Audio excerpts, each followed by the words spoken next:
Hello and welcome to Beyond the Scale, Weight Loss and Wellness. I'm your host, Coach Monica.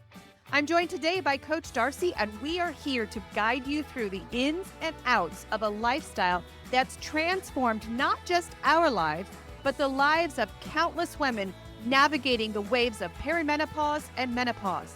Whether you're here to shed weight, understand your body better, or simply find a community that gets it, you're in the right place. So sit back and enjoy the next few minutes as we tackle the hot issues of today. Hello, it is Coach Darcy here with you today.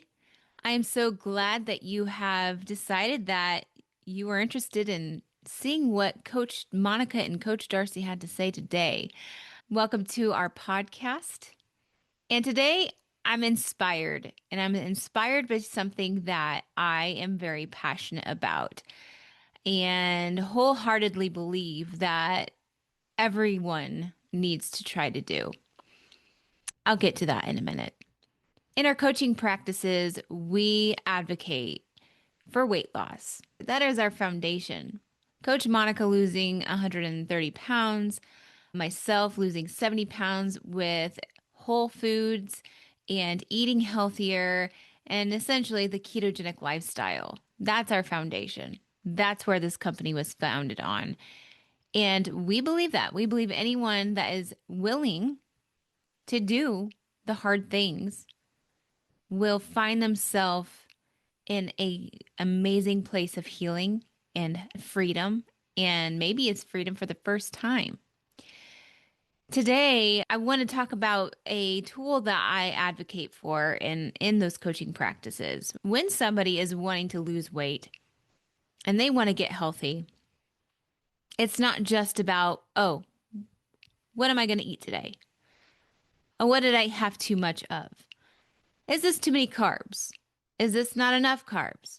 Is this too many calories? You get where I'm going. It's not just about that.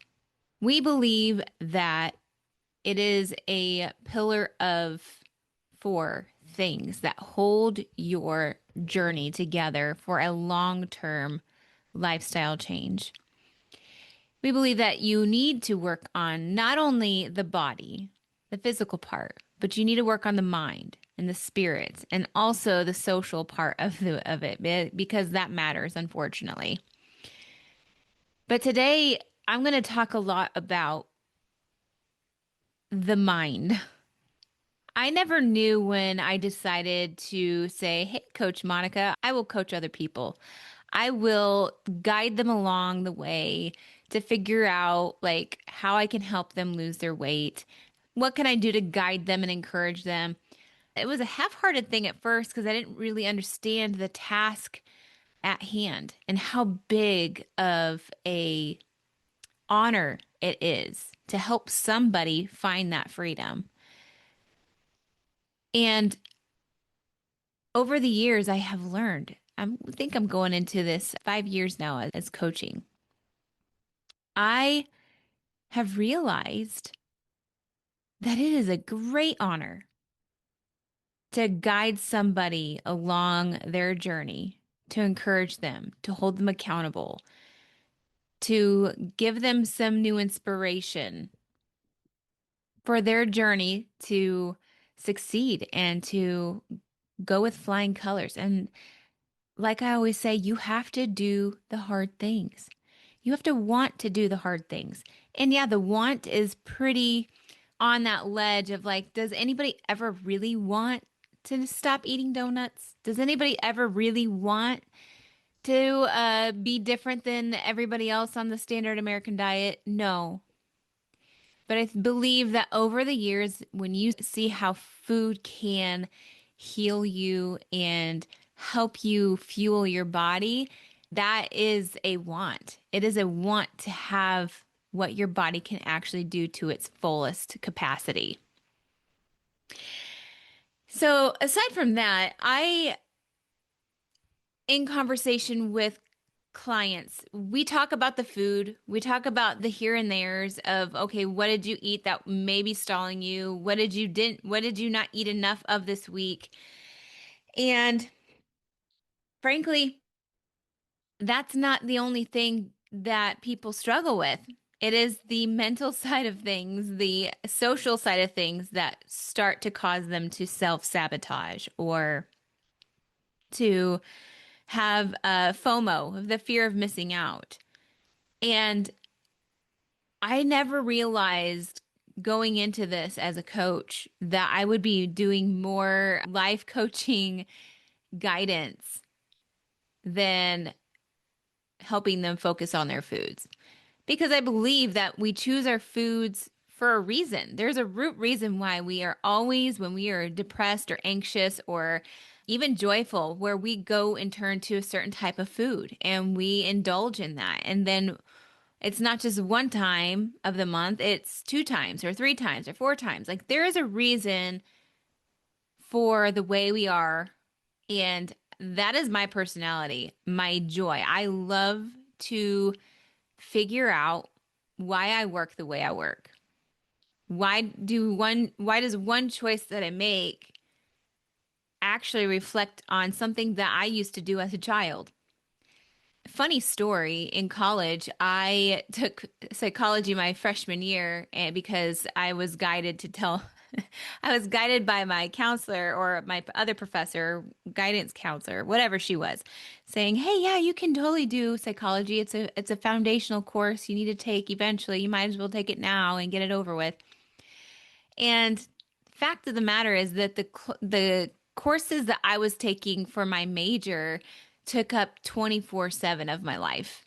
And I had zero time to put any effort into psychology. So that being said, I failed psychology that semester and I had to take it over again in the summer. And let's just say psychology was a lot for me. And then I look back at my senior year of college and I utilized psychology in my senior thesis a lot. So that was the foundation of my senior thesis. And that being said, I have a fascination with psychology and the way our minds work, the way we make our decisions. That fascinates me.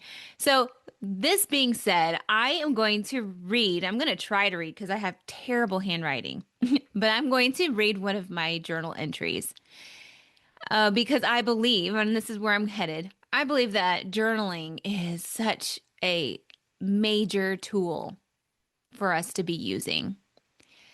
I encourage all of my clients when they are overwhelmed or they have big decisions to make and they are just constantly overwhelmed and anxious and depressed and worried and fill in the blank of how they are feeling, the big emotions.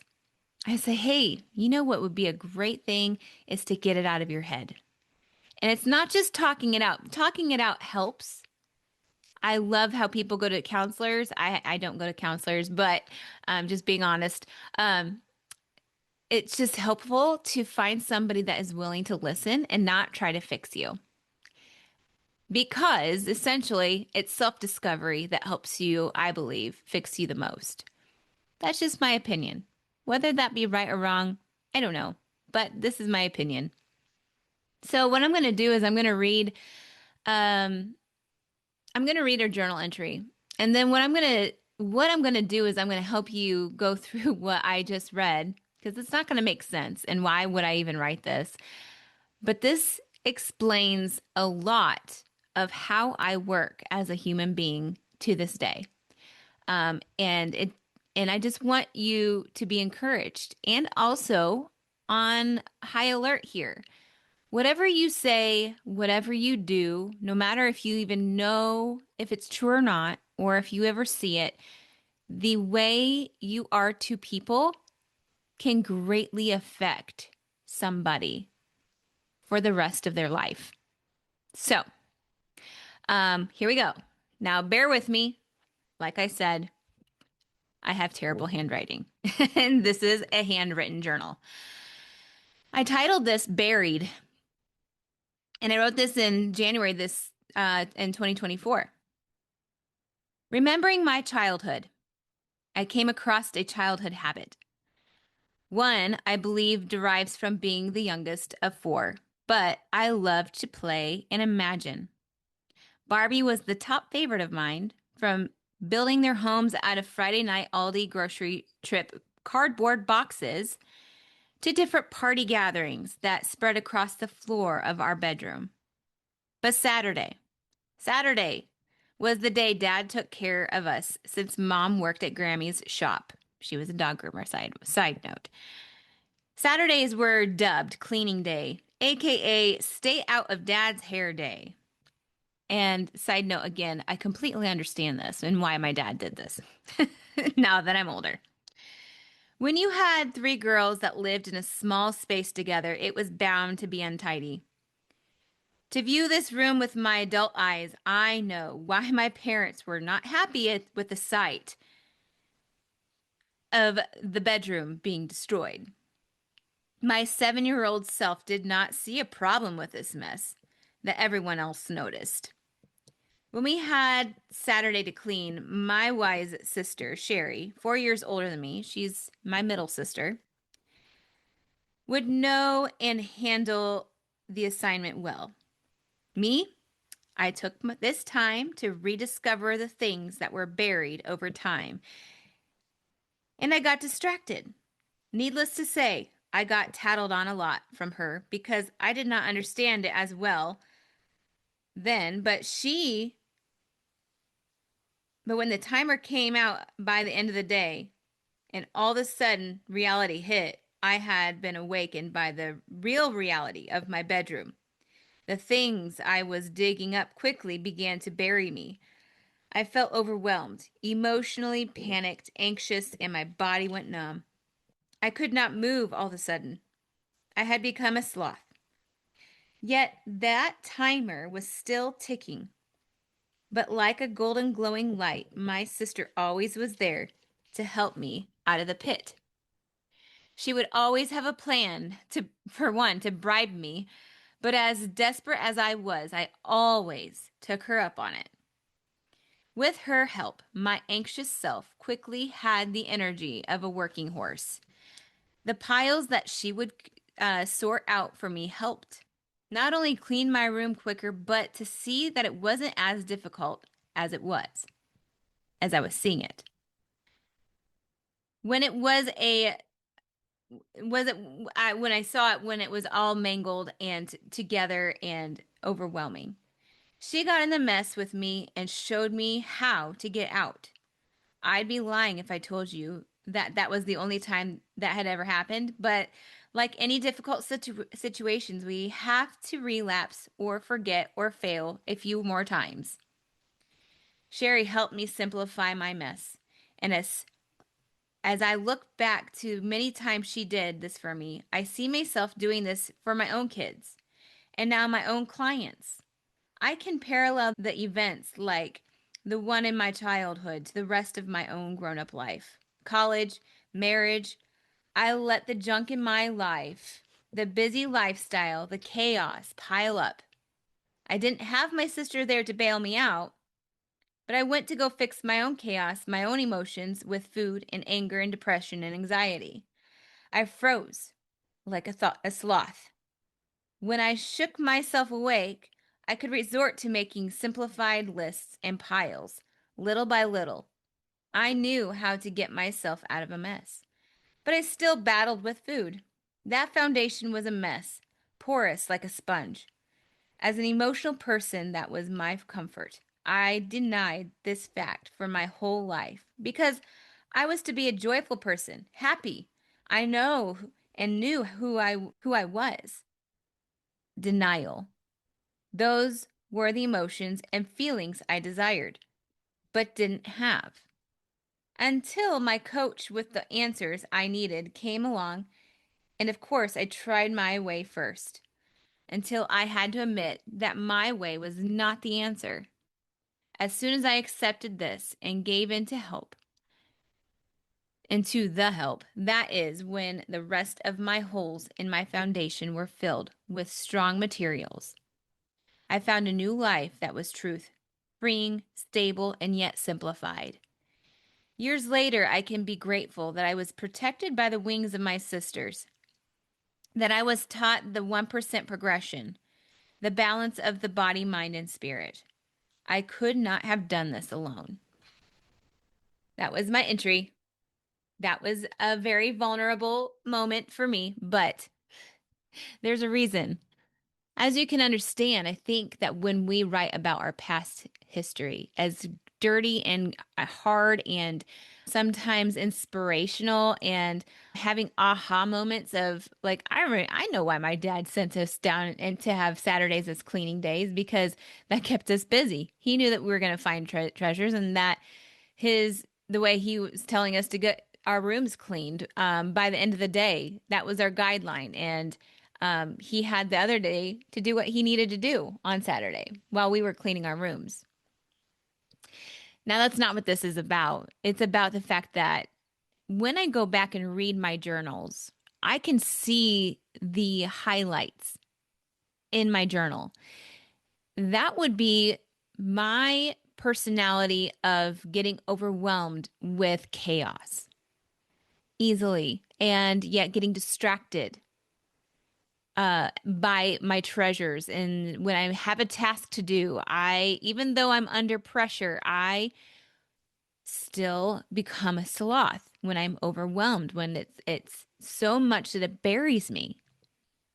But when I look back, I'm like, my sister taught me how to put things in piles and just work on that pile one at a time so that I don't have to be overwhelmed with the chaos of a mess all over the floor. Even if I saw the floor, the carpet underneath, it gave me a little bit of relief, saying, oh, good, I can see the floor. It's there. We're almost done. Another thing is my mom was an advocate about making to-do lists. And I'm like, she would say, okay, what's on the to-do list? Now, in the gratification of getting to mark off something that is completed, the emotions that you get from that alone is pretty remarkable. But I look back and see how my sister was training me to sort things out into smaller bits. And so when my mind gets overwhelmed, when I am anxious, when I am worried, when I have so much on my calendar that I'm like, I can't handle this, this is where I ask you, write it out. Can you write it out? Can you make a list of things that you have to do this week? Maybe just today. Make a list of things that you have to get done today and see how much it truly is. And if you are so full that every single moment is filled up, I would suggest as your coach, hey, maybe it's time to use that one word, that one sentence that is a high power sentence. And that is the word no. That was a side note. So my purpose of encouraging you to start journaling, and if you don't know how to start journaling, it all comes down to asking yourself a question and answering it. If somebody were to ask you a question, instead of just telling them what that answer would be or what you would think, you write it down, put it in your journal. Plus, you can have a really cute journal. I have a really nice, large, green leather bound journal, and I love it. But you've got to use it. And then you can make that choice. When you get to those hard questions, the ones about your past, the ones about your childhood, the ones about maybe your past marriage, or maybe the ones about your current marriage, or the things that you're struggling with, when you get to those, I encourage you to read it, not that same day, but give it a break for a week and then go back and read it. If not even a month, go back and read it out loud. When you read it out loud, then you're going to be like, oh, this is where I was mentally. Wow. I can see why I was frustrated. Or I could see that maybe I was so hyper focused on this event that I couldn't see the importance that this person was in my life. You can learn life lessons and kind of figure out why you are the way you are by looking at your past. And even writing out the ways to live a lifestyle long term and write about like, hey, this is where I see myself when I'm 84. When I'm 84 and God still has me living here on this planet, this is what I plan on doing. This is the way I see myself. Then you have a little bit shorter term life goals saying, oh, next year, this is my goal. I want to get a 9-pack. That is literally my goal this December is to have a 9-pack. If anybody knows the Lego Batman reference to that, you're welcome. Um, my encouragement for you today is don't look at journaling as, oh, I don't see myself as a writer. I don't know what to write. I don't like writing. Well, a lot of us don't like reading, and I'm reading all the time. Or doing things that make you uncomfortable help you grow. That is my wisdom for you today. But get yourself a lovely journal.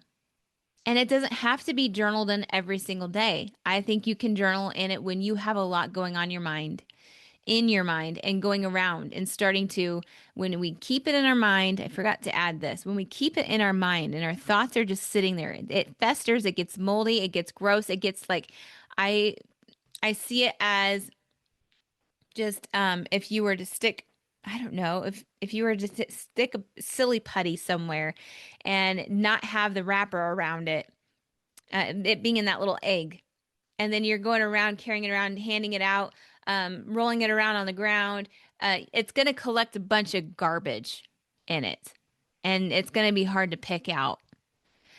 But that's what we do when we have thoughts in our minds. And we just mull over it like 100 million times. And we're emotional. The emotions just make it even worse because we're passionate people. And so when you have that passion and you put your thoughts in there and you keep putting different thoughts and then you add other people's thoughts into that thought, then it's going to get real ugly real quick. So, can I just encourage you today to write it out? Coach Monica likes to write her ideas in the moment on a sticky note. Just that on that topic. I like to be able to write it out, and it doesn't have to be grammatically correct. You type A people, it's okay. Just write it out. Don't worry about it. Um, it's just to get it out and so that you can see it and you can read it. And then if you want to, sometimes it's a good start to begin a biography. I had to write a biography about myself in college, and I find that to be a dumb task, but I learned a lot about myself. I remembered a lot of memories that I don't think about all the time that impact me. So get it out of your head. Stop letting it get all gunked up with 100 million other things so that you can organize it and see it into smaller portions. And reality of that topic, of that situation will probably climb down quite a bit. So, that being said, hey, I just want to say thank you for listening. If you would please like, follow, and share our podcast out that and leave a review. We would highly appreciate reviews and sharing it out. The more, the merrier. We don't necessarily have amazing things to say all the time. I don't know. Maybe we do. But we enjoy doing these podcasts to just help other people in some sort of way. And also, if you join us over at on Facebook or on YouTube, we have our Coaches Corner that we go live every Tuesday about the 11 o'clock time. We're kind of messing around with the time of when we are getting on live, but we just talk. We talk about what's going on. We talk about the big things, the little things. But we would love for you to come over there on Tuesday afternoon and join us for our live. And if you missed that live, hey, guess what? We have replays. So, and you'll probably hear it on the podcast. Other than that, I hope you all have a fantastic rest of your day. Please remember your gratitudes. What are you thankful for? What is the thing that you are not thinking about right now that's could cause you to have joy? You might not be feeling very joyful right now, but just think of your gratitude, and that will help you out. That being said, I hope you all Come back and listen to us later, and we'll talk to y'all later. Bye.